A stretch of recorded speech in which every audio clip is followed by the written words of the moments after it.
So part two of the 2025 question and answer session was looking at themes related to mythology from Central and North America. So what I'd like to do is address the three questions that I received from both YouTube and TikTok and go in kind of a south to north direction. So starting with a question about the K'iche Maya mythology from the Popol Vuh, and then a question about Aztec myth, and then finally one about the Lakota of the American Great Plains. So the first question was about the presence a question specifically about the Popol Vuh. This was the council book. This is arguably the most important source we have on understanding Maya mythology from ancient to colonial to the modern day.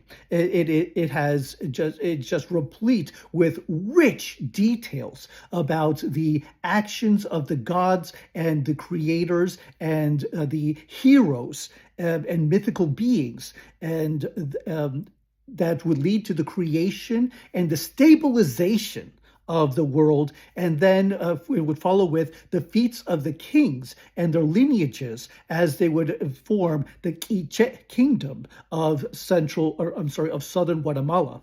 So this book is a very important source for understanding Maya mythology but there's also the caveat that on the one hand, it shows remarkable similarities with hieroglyphic texts and sculptures and codices and many other artistic and literary expressions of the Maya civilization from the pre-classic to the classic period all the way to the colonial period. So we do see these layers of shared mythical ideas and episodes from different times and places across the Maya land, from southeast Mexico into the northern half of Central America.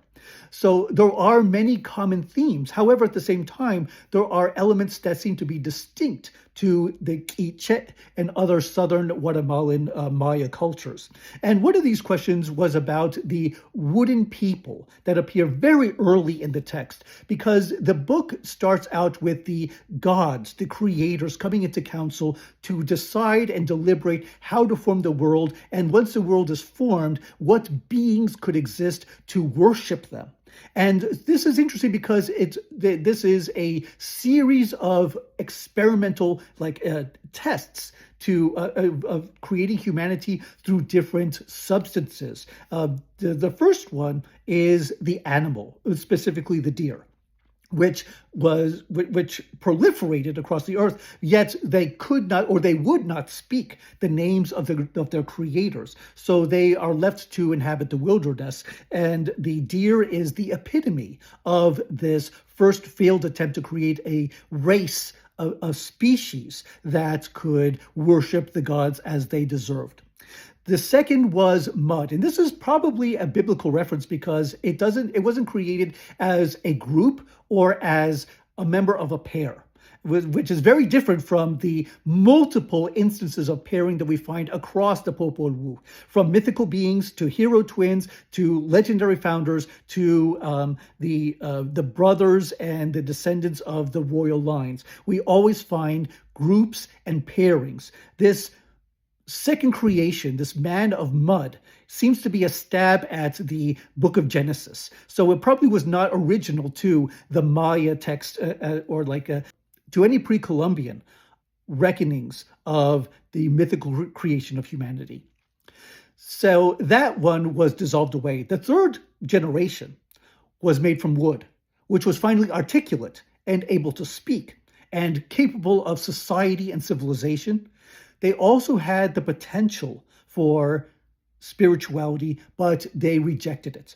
They were inhumane to their pets, to their technology. They ignored their creator.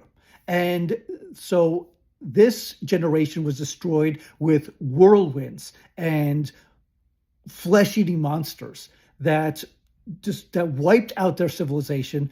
Those that were swept up in the winds were grabbing the trees to survive the onslaught and the apocalypse.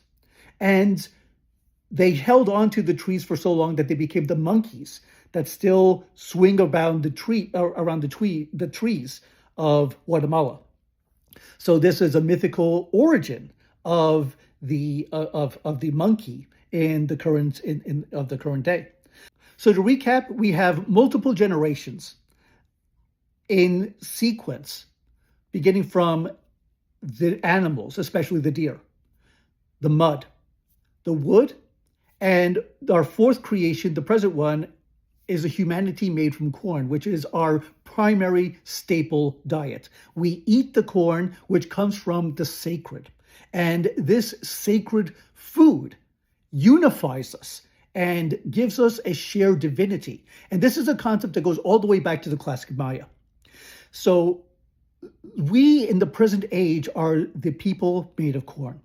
Going back to the question about the wooden generation, we really don't have art or hieroglyphic texts or any other sources that really embellish or develop on this concept. It's just there, perhaps as a reminder to us to not fall into the failings of the inhumanity, the lack of respect and spirituality, the absence of reverence to our creators. That's really the main message and the cautionary tale of the previous generation, the people made of wood. So there really isn't much else. I haven't been able to find any references to the to this wooden generation in any classical sources or even the codices. But I will say that if you do want more details about the significance and interpretations of these wooden men from a contemporary Maya perspective, then look at the footnotes in Dennis Tedlock's Popol Vuh edition, because he relied on not only his extensive knowledge of the colonial K'iche Maya in which this text was composed, but also conversations with contemporary practitioners, the Akiha, who practice and who follow the sacred calendar in the modern day in southern Guatemala.